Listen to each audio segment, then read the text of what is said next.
Hello everyone, कैसे हैं सब। स्वागत है आपका एडी लर्निंग अकेडमी पर। चले फ्रेंड्स, आज फिर हम आपके लिए महत्वपूर्ण प्रश्न श्रृंखला लेकर आए जिससे आपको काफ़ी फायदा आपके एग्जाम में होने वाला है। और फ्रेंड्स, अगर आज की क्लास में आपको मेरी आवाज़ थोड़ी स्लो नज़र आए तो मेरी तबीयत थोड़ी ख़राब चल रही है।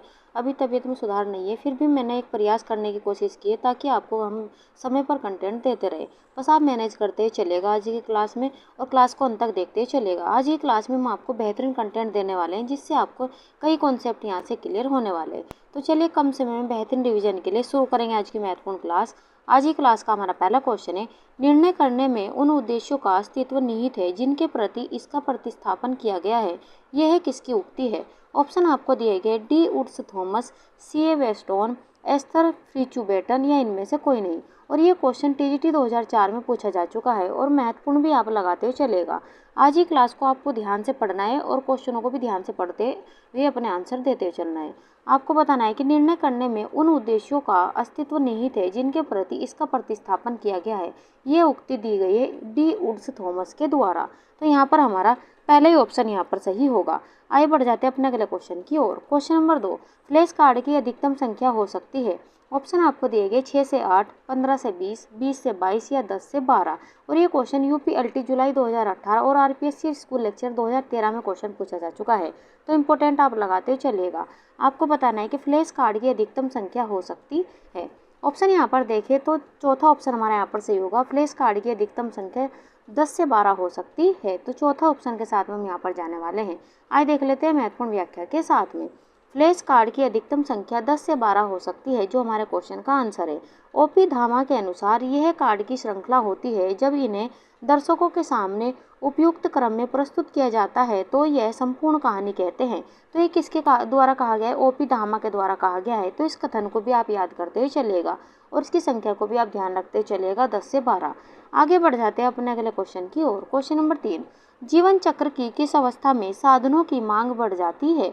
ऑप्शन आपको देंगे संकुचित अवस्था, विस्तार अवस्था, प्रारंभिक अवस्था या सेवानिवृत्त अवस्था। आपको बताना है कि जीवन चक्र की किस अवस्था में साधनों की मांग बढ़ जाती है। और ये क्वेश्चन यूपी टीजीटी 2021 में पूछा जा चुका है। ऑप्शन यहाँ पर देखें तो दूसरा ऑप्शन हमारे यहाँ पर सही होगा। विस्तार अवस्था में यहाँ पर साधनों की मांग बढ़ जाती है। तो दूसरा ऑप्शन हमारे यहाँ पर सही होगा। आइए देख लेते हैं महत्वपूर्ण व्याख्या के साथ में। परिवार का आरंभ विवाह संस्कार से होता है। इसमें युवक युवती विवाह कर नए परिवार का आरंभ करते हैं। पारिवारिक जीवन चक्र के 3 प्रकार होते हैं। ये भी महत्वपूर्ण प्रश्न बन जाता है कि पारिवारिक जीवन चक्र के कितने प्रकार होते हैं। तो 3 प्रकार होते हैं। कौन कौन से? प्राथमिक अवस्था, विस्तृत अवस्था और संकुचित अवस्था। पहले हम आपको प्राथमिक अवस्था यहाँ पर बताने वाले। सामंजस्य या स्थापत्य काल, पति पत्नी एक साथ रहना, धन कम खर्च होता है इस अवस्था में। वहीं विस्तृत अवस्था में इसमें शिशु का आगमन, पालन पोषण की अवस्था, प्राथमिक शिक्षा, माध्यमिक शिक्षा, विश्वविद्यालय शिक्षा तथा व्यावसायिक समायोजन और धन की अधिकता होती है, जो हमारे क्वेश्चन का आंसर होगा। वहीं संकुचित अवस्था, इसमें सेवानिवृत्ति, आर्थिक परिनियोजन का काल और धन ऊर्जा की कमी इस अवस्था में आपको देखने को मिलेगी। तो जो हमारे क्वेश्चन का आंसर है वह यहाँ पर विस्तृत अवस्था। आगे बढ़ जाते हैं अपने अगले क्वेश्चन की और। क्वेश्चन नंबर 4, हिंदुओं में विवाह के कितने परस्परात्मक रूप माने जाते हैं। ऑप्शन आपको दिए गए 16, 5, 8 या 12। पीजीटी परीक्षा 2003 में ये क्वेश्चन पूछा गया है। आपको बताना है कि हिंदुओं में विवाह के कितने परस्परात्मक रूप माने जाते हैं। तो 8 रूप माने जाते हैं हिंदुओं में विवाह के परस्परात्मक। तो यहाँ पर हमारा तीसरा ऑप्शन यहाँ पर सही होगा। आइए देख लेते हैं महत्वपूर्ण व्याख्या के साथ में। हिंदू धर्म में व्यक्ति के गर्भ में होने से लेकर मृत्यु तक कुल 16 संस्कार होते हैं। ये क्वेश्चन कई बार अलग अलग एग्जाम में पूछा जा चुका है कि यहाँ पर गर्भ से लेकर मृत्यु तक जीवन में कितने संस्कार होते हैं। तो 16 संस्कार होते हैं। इसमें परिग्रहण संस्कार को विवाह संस्कार के नाम से भी जाना जाता है। तो यहाँ पर जो परिग्रहण संस्कार होता है उसे ही विवाह संस्कार के नाम से भी जाना जाता है। हिंदू धर्म में विवाह संस्कार के कुल 8 परंपरागत रूप माने जाते हैं, जो हमारे क्वेश्चन का आंसर है। पहला हमारा ब्रह्म विवाह, दूसरा देव विवाह, तीसरा आर्ष विवाह, चौथा प्रजापत्य विवाह, पांचवा गंधर्व विवाह और छठा असुर विवाह, सातवां राक्षस विवाह और 8वां पिशाच विवाह। इसमें से जो उत्तम श्रेणी का विवाह माना जाता है वो ब्रह्म विवाह माना जाता है। ये भी क्वेश्चन एग्जाम में पूछा जा चुका है, तो इसे भी आप ध्यान से पढ़ते चलिएगा। आगे बढ़ जाते हैं अपने अगले क्वेश्चन की ओर। क्वेश्चन नंबर 5, कौन सा डिजाइन का सिद्धांत नहीं है। इसे ध्यान रखते चलेगा, इसमें नहीं पूछा गया है तो आपको बताना है कि कौन सा इसमें डिजाइन का सिद्धांत नहीं है।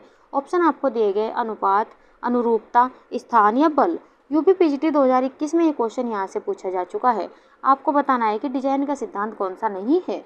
ऑप्शन यहाँ पर देखें तो तीसरा ऑप्शन हमारा यहाँ पर सही होगा, स्थान डिजाइन का सिद्धांत नहीं है। तो यहाँ पर हमारा तीसरा ऑप्शन सही है। आइए देख लेते हैं महत्वपूर्ण व्याख्या के साथ में। कला जीवन के उत्कर्ष एवं आनंद की अभिव्यक्ति करती है। कला के माध्यम से व्यक्ति अपने भीतर की छिपी हुई भावनाओं एवं विचारों को अभिव्यक्त करता है। डिजाइन कलाकार के मस्तिष्क की उपज होती है, जिसे वह अपनी कला के माध्यम से पुष्पित एवं विकसित करता है। इस प्रकार कला या डिजाइन के निम्नलिखित सिद्धांत है। तो यहाँ पर कला या डिजाइन के निम्नलिखित सिद्धांत दिए गए, ये आप ध्यान से देखते चलेगा। पहला है हमारा अनुपात, संतुलन, लय, अनुरूपता, दबाव या बल। ये यहाँ पर कला या डिजाइन के सिद्धांत है। अर्थात स्थान डिजाइन का तत्व है। तो ये आप नोट करते चलेगा, स्थान क्या है, डिजाइन का तत्व है। तो डिजाइन के तत्व निम्न प्रकार दिए गए, स्थान, रंग, पोत, प्रकाश, रेखा, आकार आदि इसके डिजाइन के तत्व होते हैं। और सिद्धांत भी आप नोट करते हुए चलिएगा। आगे बढ़ जाते हैं अपने अगले क्वेश्चन की ओर।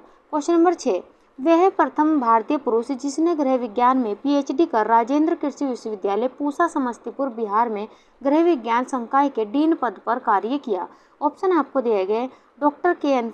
चंद्रशेखर, डॉक्टर रामराज प्रसाद सिन्हा, डॉक्टर नागेश्वर प्रसाद या डॉक्टर मधुसूदन प्रसाद सिन्हा। और ये क्वेश्चन टीजीटी 2004 में पूछा जा चुका है और महत्वपूर्ण भी आप लगाते चलेगा। आगे भी इस क्वेश्चन के पूछे जाने की संभावना बढ़ जाती है। क्वेश्चन को ध्यान से पढ़िए और अपना आंसर यहाँ पर दीजिए। क्वेश्चन में पूछा गया है कि वह प्रथम भारतीय पुरुष जिसने गृह विज्ञान में पीएचडी कर राजेंद्र कृषि विश्वविद्यालय पूसा समस्तीपुर बिहार में गृह विज्ञान संकाय के डीन पद पर कार्य किया। ऑप्शन यहाँ पर देखें तो वह पुरुष है डॉक्टर के.एन. चंद्रशेखर। यहाँ पर हमारा पहला ही ऑप्शन सही होगा। आइए देख लेते हैं महत्वपूर्ण व्याख्या के साथ में। Doctor K N. चंद्रशेखर प्रथम भारतीय पुरुष थे जिन्होंने गृह विज्ञान में पीएचडी कर राजेंद्र कृषि विश्वविद्यालय पूसा समस्तीपुर बिहार में गृह विज्ञान संकाय के डीन पद पर कार्य किया। तो ये भी आप ध्यान रखते हैं चलिएगा। आगे बढ़ जाते हैं अपने अगले क्वेश्चन की ओर। क्वेश्चन नंबर 7, सर्वप्रथम कहाँ तथा किस उच्च विद्यालय में गृह विज्ञान को शिक्षण विषय के रूप में सम्मिलित किया गया। ऑप्शन आपको यहाँ पर दिए गए हैं, ये आप ध्यान रखते चलिएगा। ऑप्शन में दिया गया है महारानी लक्ष्मीबाई बालिका उच्च विद्यालय बिहार शरीफ बिहार में, या महारानी बालिका उच्च विद्यालय बड़ौदा गुजरात, राजकीय दुर्गावती उच्च विद्यालय आगरा उत्तर प्रदेश, राजकीय कन्या उच्च विद्यालय राजेंद्र नगर पटना बिहार। और ये क्वेश्चन आप यहाँ पर देख सकते हैं टीजीटी 2004 और टीजीटी झारखंड 2017 में भी पूछा जा चुका है। तो महत्वपूर्ण प्रश्न आप लगाते ही चलेगा। आपको बताना है कि सर्वप्रथम कहाँ तथा किस उच्च विद्यालय में गृह विज्ञान को शिक्षण विषय के रूप में सम्मिलित किया गया था, ये आपको बताना है। जल्दी से आप अपना आंसर यहाँ पर दीजिए। ऑप्शन यहाँ पर देखें तो दूसरा ऑप्शन हमारे यहाँ पर सही होगा, महारानी बालिका उच्च विद्यालय बड़ौदा गुजरात में ये सम्मिलित किया गया था। यहाँ पर हमारा दूसरा ऑप्शन सही होगा। आइए देख लेते हैं महत्वपूर्ण व्याख्या के साथ में। सर्वप्रथम महारानी बालिका उच्च विद्यालय बड़ौदा गुजरात में गृह विज्ञान को शिक्षण विषय के रूप में सम्मिलित किया गया था। सन 1936 में मध्य विद्यालयों में गृह विज्ञान विषय अनिवार्य कर दिया गया। ये भी आप नोट करते चलेगा। तो ऑप्शन दूसरा हमारे यहाँ पर सही होगा। आगे बढ़ जाते हैं अपने अगले क्वेश्चन की ओर। क्वेश्चन नंबर 8, गृह विज्ञान प्रसार का उद्देश्य है। ऑप्शन आपको दिए गए, परिवार के दृष्टिकोण में परिवर्तन लाना, महिलाओं के दृष्टिकोण में परिवर्तन लाना, महिलाओं में आत्मनिर्भरता के गुणों का विकास करना, या उपयुक्त सभी। और ये क्वेश्चन पीजीटी 2009 और 2005 में भी पूछा जा चुका है। आपको यहाँ पर बताना है कि गृह विज्ञान प्रसार का उद्देश्य क्या है। जल्दी से आप अपना आंसर यहाँ पर दीजिए। ऑप्शन यहाँ पर देखिए तो परिवार के दृष्टिकोण में परिवर्तन लाना भी इसका उद्देश्य होता है, महिलाओं के दृष्टिकोण में भी परिवर्तन लाना इसका उद्देश्य होता है, और महिलाओं में आत्मनिर्भरता के गुणों का विकास करना भी इसका उद्देश्य है। इस प्रकार हमारा चौथा ऑप्शन यहाँ पर सही होगा, उपयुक्त सभी।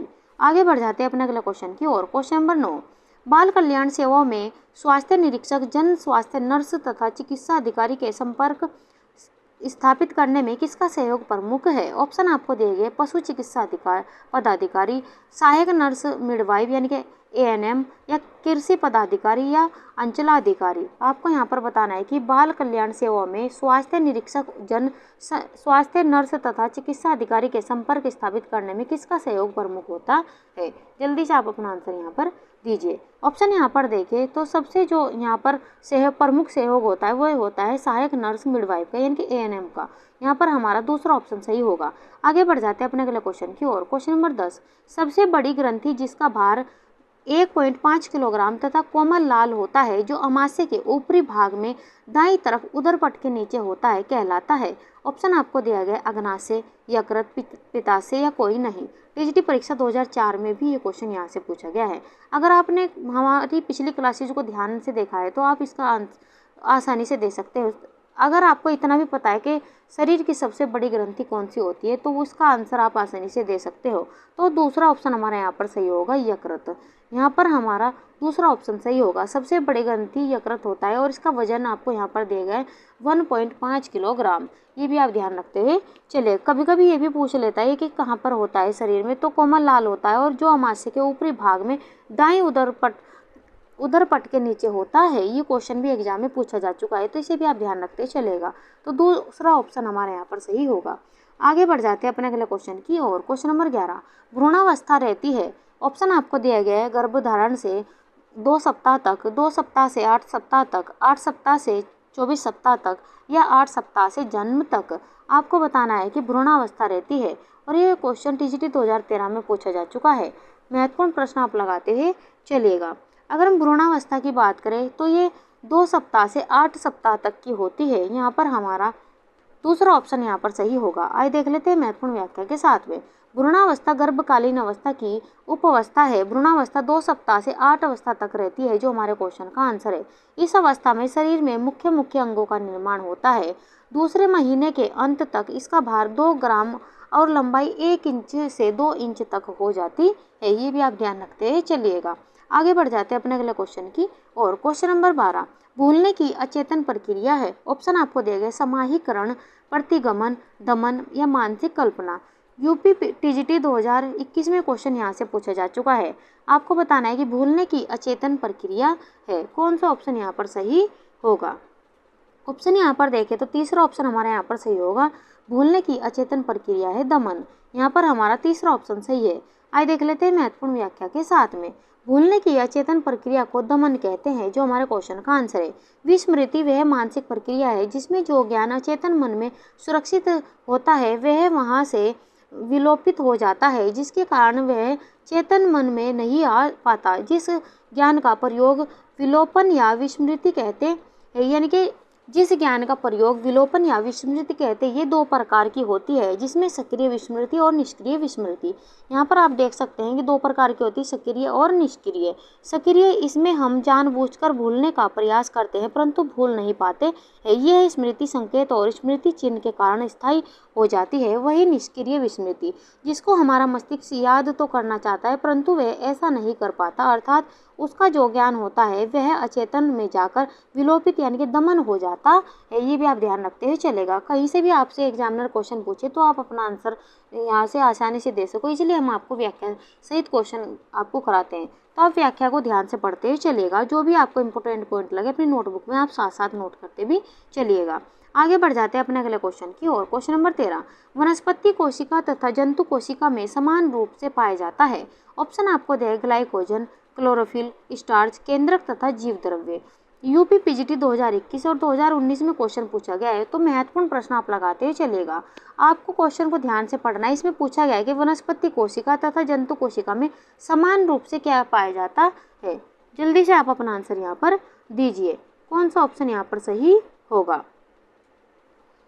ऑप्शन यहाँ पर देखें तो चौथा ऑप्शन हमारा यहाँ पर केंद्रक तथा जीव द्रव्य समान रूप से पाया जाता है, तो यहाँ पर हमारा चौथा ऑप्शन यहाँ पर सही होगा। आइए देख लेते हैं महत्वपूर्ण व्याख्या के साथ में। वनस्पति कोशिका तथा जंतु कोशिका में समान रूप से केंद्रक तथा जीव द्रव्य पाया जाता है, जो हमारे क्वेश्चन का आंसर है। यहाँ पर आपको अंतर भी कभी कभी पूछ लेता है, तो जंतु कोशिका और पादप कोशिका में क्या क्या अंतर होते हैं ये भी आप ध्यान रखते चलेगा। जंतु कोशिका में कोशिका भित्ति अनुपस्थित होती है, ये आप ध्यान रखते चलेगा। और पादप कोशिका में कोशिका सेलुलोज से बनी कोशिका भित्ति उपस्थित रहती है, यानी कि प्लाज्मा झिल्ली। ये जैसे प्लाज्मा झिल्ली, ये भी आप ध्यान रखते चलेगा, इसमें अनुपस्थित होती है और इसमें उपस्थित होती है। जंतु कोशिका प्राय आकार में छोटी होती है और पादप कोशिका आकार में बड़ी होती है। इसमें लवक अनुपस्थित होता है और इसमें लवक पाया जाता है। इसका आकार लगभग वृत्ताकार होता है और इसका आकार लगभग आयताकार होता है। कभी कभी आपसे अंतर भी पूछ लेता है, ये भी आप नोट करते हुए चलेगा, जंतु कोशिका और पादप कोशिका का। आगे बढ़ जाते हैं अपने अगले क्वेश्चन की और। क्वेश्चन नंबर 14 आपको बताना है कि उत्तकों का समूह जो कि शरीर के आवरण एवं शारीरिक गुहाओं के स्तर पर पाया जाता है उसे क्या कहते हैं। जल्दी से आप अपना आंसर यहाँ पर दीजिए। ऑप्शन यहाँ पर देखें तो उसे उपकला उत्तक कहते हैं। यहाँ पर हमारा पहला ही ऑप्शन सही होगा। आइए देख लेते हैं महत्वपूर्ण व्याख्या के साथ में। उत्तकों का समूह जो कि शरीर के आवरण एवं शारीरिक गुहाओं के स्तर पर पाया जाता है उसे उपकला उत्तक कहते हैं, जो हमारे क्वेश्चन का आंसर है। उपकला उत्तक पूरे शरीर में फैले हुए हैं। वे सभी शरीर की सतहों, रेखा, शरीर गुहाओं और खोखले अंगों को कवर करते हैं और ग्रंथियों में प्रमुख उत्तक है। वे कई प्रकार के कार्य करते हैं जिनमें सुरक्षा, स्राव, अवशोषण, उत्सर्जन, निस्पंदन आदि शामिल है। ये भी आप ध्यान रखते हुए चलिएगा। आगे बढ़ जाते हैं अपने अगले क्वेश्चन की ओर। क्वेश्चन नंबर 15 वैसी पेशियां जो नितंब का मांसल भाग बनाती है तथा फीमर से जुड़कर नितंब जोड़ का फैलाव करती है वे कहलाती है बाइसेप्स, ट्राइसेप्स, ग्लूटील या हैमस्ट्रिंग। टीजीटी 2004 में क्वेश्चन यहाँ से पूछा गया है। आपको बताना है कि वैसी पेशियां जो नितंब का मांसल भाग बनाती है तथा फीमर से जुड़कर नितंब जोड़ का फैलाव करती है वे कहलाती है। तो कैसी पेशी कहलाती है ये आपको बताना है। तो वह पेशी ग्लूटियल पेशी कहलाती है। यहाँ पर हमारा तीसरा ऑप्शन यहाँ पर सही होगा। आइए देख लेते हैं महत्वपूर्ण व्याख्या के साथ में। ऐसी पेशियां जो नितंब का मांसल भाग बनाती है तथा फीमर से जुड़कर नितंब जोड़ का फैलाव करती है ग्लूटियल पेशियां कहलाती है, जो हमारे क्वेश्चन का आंसर है। ग्लूटियल पेशियां 3 प्रकार की होती है। ये भी महत्वपूर्ण प्रश्न बन जाता है कि ग्लूटियल पेशियां कितने प्रकार की होती है। तो 3 प्रकार की होती है। पहला है हमारा ग्लूटियस मैक्सिमस पेशी। इसका उद्गम इलियम के लेटरल सतह और सीकम से होता है। यह नितंब के जोड़ को फैलाती है तथा जब टांगे स्थिर रहती है तो ये धड़ को फैलाती है। वही ग्लूटियस मीडियस पेशी दूसरे नंबर की है हमारी, ये भी ध्यान रखते चलेगा। इसका उद्गम भी इलियम के लेटरल सतह से तथा निवेशन फीमर के ग्रेटर ट्रोंकेंटर पर होता है। यह नितंब के जोड़ को फैलाती है तथा फीमर का पार्श्वीय घुमाव और अपवर्तन करती है। वहीं तीसरे नंबर के ग्लूटियस पेशी, इसका भी उद्गम इलियम के लेटरल सतह से जबकि निवेशन फीमर के ग्रेटर ट्रोंकेटर पर होता है। तो यह भी नितंब को फैलाने तथा फीमर के पार्श्वीय घुमाव तथा अपवर्तन के लिए जिम्मेदार पेशी है। तो इस व्याख्या को आप ध्यान से पढ़ते हुए चलेगा। एग्जामिनर कहीं से भी क्वेश्चन पूछ सकता है। आगे बढ़ जाते हैं अपने अगले क्वेश्चन की ओर। क्वेश्चन नंबर 16 गेहूं के अंकुर का तेल खालिस्तान का उत्तम स्रोत है। ऑप्शन आपको दिया गया vitamin D, vitamin A, vitamin E या विटामिन के। महत्वपूर्ण प्रश्न आप लगाते चलेगा। आपको यहाँ पर बताना है कि गेहूं के अंकुर का तेल किसका सर्वोत्तम स्रोत है। आपको जल्दी से अपना आंसर यहाँ पर देना है। ऑप्शन यहाँ पर देखें तो तीसरा ऑप्शन हमारा यहाँ पर सही होगा, विटामिन ई का मुख्य स्रोत है। यहाँ पर हमारा तीसरा ऑप्शन यहाँ पर सही होगा। आइए देख लेते हैं महत्वपूर्ण व्याख्या के साथ में। गेहूं के अंकुर का तेल विटामिन ई का उत्तम स्रोत होता है, जो हमारे क्वेश्चन का आंसर है। इसके अलावा विटामिन ई अंकुरित दालों, तेल, सोयाबीन और अंडे की जर्दी आदि में पाया जाता है। विटामिन ई कोशिका की सुरक्षा तथा जननिक एपिथेलियन की वृद्धि तथा पेशियों की क्रियाशीलता में सहायक होता है। इसकी कमी से पुरुष एवं स्त्री दोनों में बाध्यता उत्पन्न हो जाती है। ये क्वेश्चन कई बार एग्जाम में भी पूछा जा चुका है कि किस विटामिन की कमी के कारण बांझपन पैदा हो जाता है, इनके उत्पन्न हो जाता है। तो विटामिन ई की कमी के कारण हो जाता है। ये भी आप नोट करते हुए चलिएगा। तो यहाँ पर तीसरा ऑप्शन हमारा सही होगा। आगे बढ़ जाते हैं अपने अगले क्वेश्चन की ओर। क्वेश्चन नंबर 17 निम्न में से मोनोसेकेराइड है। ऑप्शन आपको देंगे मांड, सुक्रोज, ग्लूकोज या सेलुलोज। यूपी पीजीटी 2021 में क्वेश्चन पूछा गया है। आपको बताना है कि निम्न में से मोनोसेकेराइड है। जल्दी से आप अपना आंसर यहाँ पर दीजिए। अगर मैं यहाँ पर बात करें ग्लूकोज की, तो ग्लूकोज क्या है, मोनोसेकेराइड है। तो तीसरा ऑप्शन हमारे यहाँ पर सही होगा। आइए देख लेते हैं महत्वपूर्ण व्याख्या के साथ में। रासायनिक विशेषताओं के आधार पर कार्बोज को 3 भागों में बांटा जा सकता है। तो कार्बोज को कितने भागों में बांटा जा सकता है, 3 भागों में बांटा जा सकता है। ये भी महत्वपूर्ण प्रश्न बन जाता है, जिसमें मोनोसेकेराइड, डाइसेकेराइड और पॉलीसेकेराइड शामिल है। वहीं मोनोसेकेराइड को भी 3 भागों में बांटा जाता है, ग्लूकोज, फ्रक्टोज और गैलेक्टोज।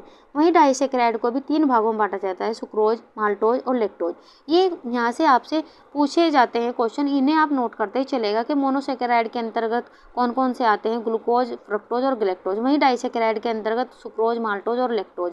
वहीं पॉलीसेकेराइड को 4 भागों में बांटा जाता है, ग्लाइकोजन, सेलुलोज तथा हेमीसेलुलोज, स्टार्च और पैक्टिन। ये भी आप नोट करते चलेगा क्योंकि यहाँ से काफ़ी सारे क्वेश्चन एग्जाम में पूछे जा चुके हैं। आगे बढ़ जाते हैं अपने अगले क्वेश्चन की ओर। क्वेश्चन नंबर 18, विटामिन जो लोहे के अवशोषण में सहायता करता है। ऑप्शन आपको दिए गए vitamin B12, vitamin C, vitamin E या विटामिन B6। यूपीएलटी 2018 में क्वेश्चन यहाँ से पूछा गया है, तो जल्दी से आप अपना आंसर यहाँ पर देते चलेगा। आपको बताना है कि विटामिन जो लोहे के अवशोषण में सहायता करता है वह कौन सा विटामिन है। ऑप्शन यहाँ पर देखें तो विटामिन सी हमारा आंसर यहाँ पर होगा। तो यहाँ पर हम दूसरा ऑप्शन के साथ में जाने वाले हैं। आइए देख लेते हैं महत्वपूर्ण व्याख्या के साथ में। लोहे का अवशोषण छोटी आंत के पक्वाशय एवं जेजुनम वाले भाग में होता है। जो पदार्थों में उपस्थित लोहा पाचन के बाद फेरस रूप में बदल जाता है। लोहे का अवशोषण आंत में फेरस रूप में ही होता है। लोहे का अवशोषण अम्लीय माध्यम एवं विटामिन सी की उपस्थिति में सुगमता एवं शीघ्रता से हो जाता है। प्राणी स्रोतों से प्राप्त लोहे का अवशोषण सुगमता से हो जाता है। एक व्यक्ति में भोज्य तत्वों के से प्राप्त लोहे का अवशोषण 3 से 8% तक होता है। ये भी आप नोट करते चलेगा। तो किसकी उपस्थिति से होता है? Vitamin C. ये भी आप नोट करते चलेगा। तो इस व्याख्या को आप ध्यान से पढ़ते चलेगा। आगे बढ़ जाते हैं अपने अगले क्वेश्चन की ओर। निम्नलिखित में से कौन सा युग्म सुमेलित नहीं है? ऑप्शन आपको यहाँ पर दिए गए मरासमस निम्न ऊर्जा अंतर्ग्रहण, रक्ताल्पता लौह तत्व का निम्न अंतर्ग्रहण, क्वार्शियोरकर निम्न प्रोटीन अंतर्ग्रहण, स्कर्वी निम्न विटामिन B12 अंतर्ग्रहण। आपको यहाँ पर बताना है कि कौन सा इनमें से सुमेलित नहीं है और एक ऐसे क्वेश्चनों को आपको ध्यान से देखते चलना है। और ये क्वेश्चन टीजीटी 2013 में पूछा जा चुका है। इंपॉर्टेंट आप लगाते हुए चलिएगा। ऑप्शन यहाँ पर देखें तो चौथा ऑप्शन हमारे यहाँ पर सही होगा क्योंकि यहाँ पर नहीं पूछा गया है, तो यही इसमें सुमेलित नहीं है। स्कर्वी निम्न विटामिन B12 अंतर्ग्रहण ये यहाँ पर सुमेलित नहीं है। अगर हम विटामिन B12 की बात करें, इसकी कमी के कारण एनीमिया नामक रोग हो जाता है। एनीमिया नामक रोग हो जाता है, ये भी आप ध्यान रखते चलेगा। अगर स्कर्वी की बात करें तो विटामिन सी की कमी के कारण स्कर्वी नामक रोग हो जाता है, जो खट्टे पदार्थों में पाया जाता है। आगे बढ़ जाते हैं अपने अगले क्वेश्चन की ओर। क्वेश्चन नंबर 20, हेक्सामिथिलीन डाइअमीन एवं एडिपिक अम्ल का बहुलक है। ऑप्शन आपको देगा नाइलॉन 6, नाइलॉन 11, नाइलॉन 6 या नाइलॉन 610। आपको बताने कौन सा ऑप्शन यहाँ पर सही होगा। और ये क्वेश्चन भी टीजीटी 2013 में पूछा जा चुका है, तो इंपॉर्टेंट आप लगाते हुए चलेगा। आपको बताना है कि हेक्सामिथिलीन डाइअमीन एवं एडिपिक अम्ल का बहुलक है। ऑप्शन यहाँ पर देखें तो तीसरा ऑप्शन हमारा यहाँ पर सही होगा, नाइलॉन 6 इसका बहुलक है। यहाँ पर हमारा तीसरा ऑप्शन सही है। आइए देख लेते हैं महत्वपूर्ण व्याख्या के साथ में। नाइलॉन 6 सिंथेटिक पॉलीमर परिवार के अंतर्गत आता है। तो ये भी क्वेश्चन महत्वपूर्ण बन जाता है कि किस परिवार के अंतर्गत आता है। तो सिंथेटिक पॉलीमर परिवार के अंतर्गत आता है, जिसे पॉलीएमाइड कहा जाता है। यह हेक्सामेथिलीन डाइअमीन तथा एडिपिक अम्ल के बहुलीकरण से प्राप्त पॉलीमर है। इसकी सर्वप्रथम खोज 1935 में आर्थर वालेस कैरोथर्स ने किया था। तो यहाँ पर इसकी खोज भी पूछी जाती है, ये भी महत्वपूर्ण प्रश्न बन जाते हैं। तो आर्थर वालेस कैरोथर्स ने इसकी खोज की थी 1935 में। इसके तंतु रेशमी, चमकदार, मजबूत तथा हल्के होते हैं, अतः इनका प्रयोग वृहद पैमाने पर वस्त्र उद्योग में किया जाता है। इस व्याख्या को आप ध्यान से पढ़ते हुए चलिएगा। आगे बढ़ जाते हैं अपने अगले क्वेश्चन की और। क्वेश्चन नंबर 21, सूती कपड़े की चमक, शक्ति व रंग की योग्यता को बढ़ाने के लिए रासायनिक परिचर्या है। ऑप्शन आपको दिए गए ब्लीचिंग, क्रेम्बिंग, फूलिंग या मर्सराइजेशन। और ये क्वेश्चन आप देख सकते हैं कई एग्जाम में लगातार पूछा जा चुका है। टीजीटी उत्तराखंड 2014, यूजीसी नेट 2006 और पीजीटी 2005 में पूछा जा चुका है। और ऐसे क्वेश्चन आगे भी पूछे जाने की संभावना बढ़ जाती है। ऑप्शन यहाँ पर देखें तो चौथा ऑप्शन हमारा यहाँ पर सही होगा, मर्सराइजेशन। ये रासायनिक परिचर्या है, यहाँ पर हमारा चौथा ऑप्शन सही होगा। आइए देख लेते हैं महत्वपूर्ण व्याख्या के साथ में। सूती कपड़े की चमक, शक्ति व रंगने की योग्यता को बढ़ाने के लिए मर्सराइजेशन परिचर्या का प्रयोग किया जाता है, जो हमारे क्वेश्चन का आंसर है। मर्सराइजेशन एक रासायनिक परिचर्या है। मर्सराइजेशन प्रक्रिया से रेशे फूल जाते हैं, वस्त्र लंबाई में सिकुड़कर चौड़ाई में बढ़ जाते हैं, फलतः वस्त्र की मजबूती 20% तक बढ़ जाती है, वस्त्र सघन, चिकना एवं चमकदार हो जाता है, वस्त्र की जल अवशोषण क्षमता में वृद्धि हो जाती है, फलतः इन पर रंग सरलता से चढ़ते हैं, वे पक्के रहते हैं। तो इस व्याख्या को भी आप ध्यान से पढ़ते चलेगा। निम्नलिखित में से कौन सा विनियोग नहीं है? यहाँ पर नहीं पूछा गया, तो इसे भी आप ध्यान से देखते चलेगा। ऑप्शन आपको दिए गए अल्पकालिक विनियोग, जीवन बीमा, बटवाए, दीर्घकालिक विनियोग। और ये क्वेश्चन यूपी टीजीटी 2021 में पूछा जा चुका है। आपको बताना है कि निम्नलिखित में से कौन सा विनियोग नहीं है। ऑप्शन यहाँ पर देखें तो इनमें से विनियोग बटवा नहीं है, यहाँ पर हमारा तीसरा ऑप्शन सही होगा। आइए देख लेते हैं महत्वपूर्ण व्याख्या के साथ में। सामान्य भाषा में विनियोग का अर्थ व्यक्ति द्वारा उन उपयोग वस्तुओं को खरीदना है जब व्यक्ति अपना उपभोग स्थगित करता है और इससे धन की बचत करता है, और जब यह धन बैंक में जमा किया जाता है या इससे किसी प्रतिष्ठान के अंश खरीदे जाते हैं तो इसे धन का विनियोग कहा जाता है। विनियोग 3 रूपों में किया जाता है। तो विनियोग कितने रूपों में किया जाता है, ये भी महत्वपूर्ण प्रश्न बन जाता है। तो 3 रूपों में किया जाता है, जीवन बीमा, अल्पकालिक विनियोग और दीर्घकालिक विनियोग। इसमें से विकल्प तीसरा यहाँ पर सही नहीं यहाँ पर होगा, क्योंकि यहाँ पर बटुआ विनियोग नहीं है। आगे बढ़ जाते हैं अपने अगले क्वेश्चन की ओर। क्वेश्चन नंबर 23, भारत में दहेज विरोधी कानून कब लागू हुआ? ऑप्शन आपको देगा 1955, 1961, 1969 या 1957। टीजीटी उत्तराखंड 2014 और जीआईसी प्रवक्ता एग्जाम 2015 में ये क्वेश्चन पूछा जा चुका है। आपको बताना है कि भारत में दहेज विरोधी कानून कब लागू हुआ। ऑप्शन यहाँ पर देखें तो भारत में दहेज विरोधी कानून 1961 में लागू हुआ। यहाँ पर हमारा दूसरा ऑप्शन सही होगा। आगे बढ़ जाते हैं अपने अगले क्वेश्चन की और। क्वेश्चन नंबर 24, प्रेम विवाह का परंपरागत नाम है। ऑप्शन आपको दिया गया है गांधर्व विवाह, प्रजापत्य विवाह, ब्रह्म विवाह या देव विवाह। पीजीटी 2003 में क्वेश्चन यहाँ से पूछा गया है, तो जल्दी से आप अपना आंसर यहाँ पर दीजिए। ऑप्शन यहाँ पर देखें तो यहाँ पर हमारा पहले ऑप्शन यहाँ पर सही होगा। प्रेम विवाह का परंपरागत नाम गंधर्व विवाह है। यहाँ पर हमारा पहला ऑप्शन यहाँ पर सही होगा। अगर हम विवाह की बात करें तो 8 प्रकार के विवाह होते हैं, जिसमें से सबसे श्रेष्ठ विवाह ब्रह्म विवाह को माना जाता है, और ये क्वेश्चन भी कई बार एग्जाम में पूछा जा चुका है। आगे बढ़ जाते हैं अपने अगले क्वेश्चन की ओर। क्वेश्चन नंबर 25, पोंछा लगाना किस प्रकार का कार्य है? ऑप्शन आपको देंगे सामान्य कार्य, हल्का कार्य, कठिन कार्य, 1 एवं 3 दोनों। यूपी टीजीटी 2021 में क्वेश्चन यहाँ से पूछा गया है। आपको बताना है कि पोंछा लगाना किस प्रकार का कार्य है। तो पोंछा लगाना कठिन कार्य है। यहाँ पर हमारा तीसरा ऑप्शन यहाँ पर सही होगा। आइए देख लेते हैं महत्वपूर्ण व्याख्या के साथ में। लैंगवर्दी एवं बैरेट ने शक्ति व्यवस्थापन संबंधी अनेक प्रयोग किए हैं। इन्होंने विभिन्न घरेलू क्रियाओं को निम्नलिखित 3 वर्गों में विभाजित किया है। तो किसके द्वारा 3 भागों में विभाजित किया गया घरेलू क्रियाओं को? लैंगवर्दी एवं बैरेट के अनुसार। तो इनके द्वारा हल्का कार्य, मध्यम कार्य और श्रमशील कार्य में इसे विभाजित किया गया है।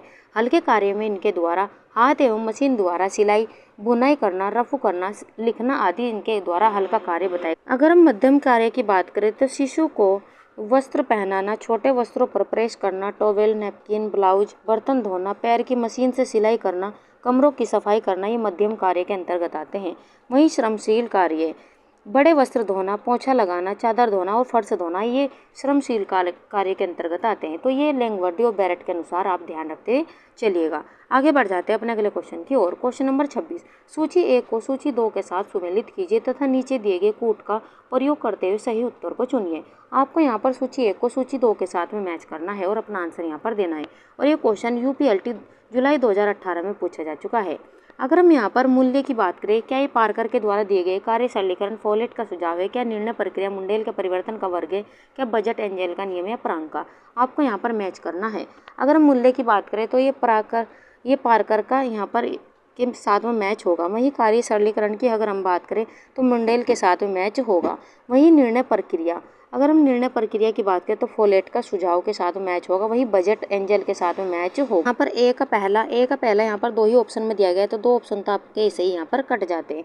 ए का पहला और यहाँ पर बी का हमारा तीसरा, तो यहाँ पर हमारा पहले ऑप्शन यहाँ पर सही होगा, क्योंकि बी का तीसरा हमारा पहले ही ऑप्शन में यहाँ पर दिया गया है। फिर भी हम यहाँ पर देखते हुए चलेंगे। यहाँ पर सी का यहाँ पर दूसरा, तो सी का दूसरा भी यहाँ पर दिया गया है। वहीं डी का यहाँ पर एंजल का नियम ये चौथा दिया गया है, तो पहला ऑप्शन हमारे यहाँ पर सही होगा। आइए देख लेते हैं महत्वपूर्ण व्याख्या के साथ में। तो मूल्य पार्कर के साथ में मैच होंगे। कार्य सरलीकरण मुंडेल के परिवर्तन का वर्ग है। वहीं निर्णय प्रक्रिया फोलेट का सुझाव है। वहीं बजट एंजल का नियम है। ये भी आप ध्यान रखते ही चलिएगा। आगे बढ़ जाते हैं अपने अगले क्वेश्चन की और। क्वेश्चन नंबर 7, समय प्रबंधन का एक यंत्र है। ऑप्शन आपको यहाँ पर दिए गए हैं, कार्य इकाई, कार्य वक्र, समय योजना या समय मानक।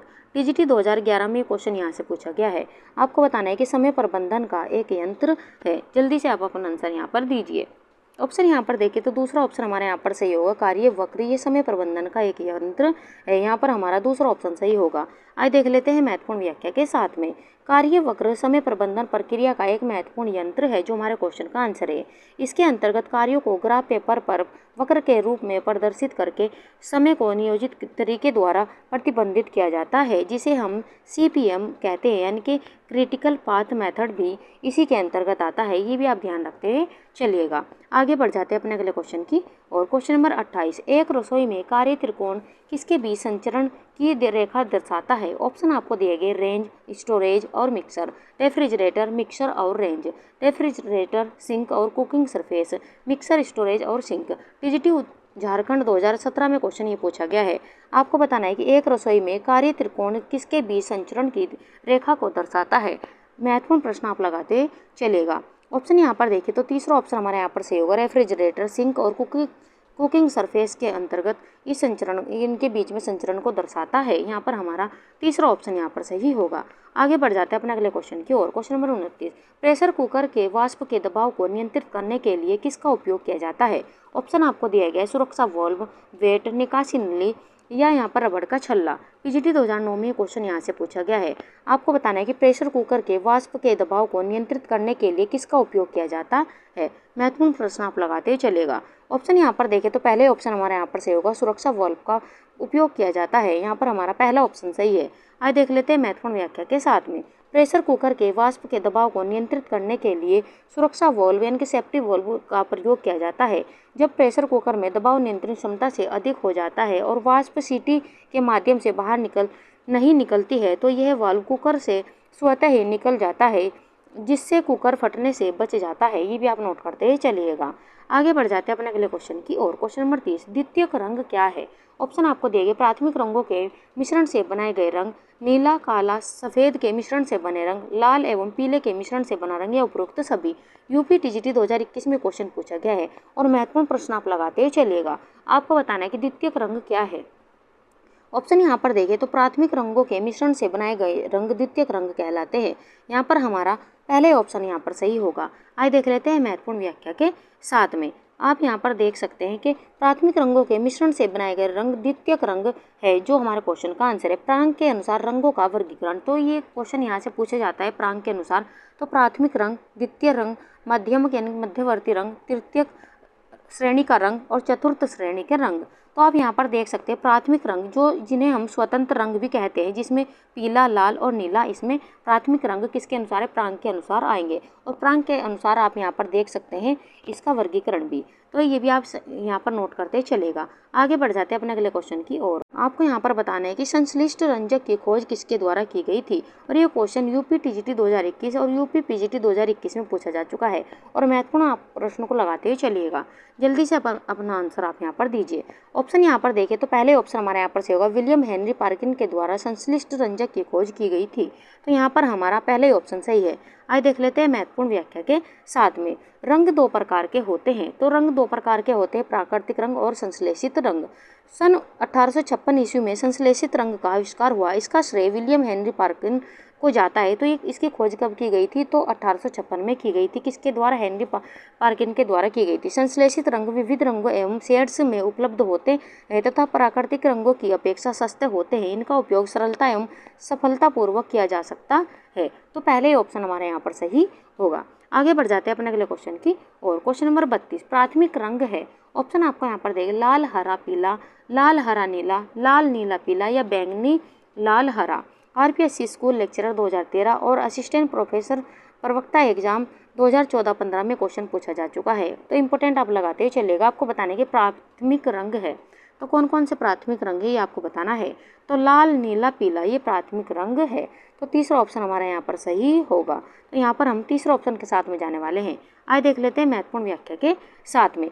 लाल, नीला, पीला ये तीनों प्राथमिक रंग कहलाते हैं, जो हमारे क्वेश्चन का आंसर है, क्योंकि इन्हें अन्य रंगों के मिलने से प्राप्त नहीं किया जा सकता। जब दो प्राथमिक रंगों को समान मात्रा में मिलाया जाता है तो परिणाम स्वरूप विभिन्न ह्यू उत्पन्न होते हैं। नए ह्यू द्वितीयक रंग कहलाते हैं।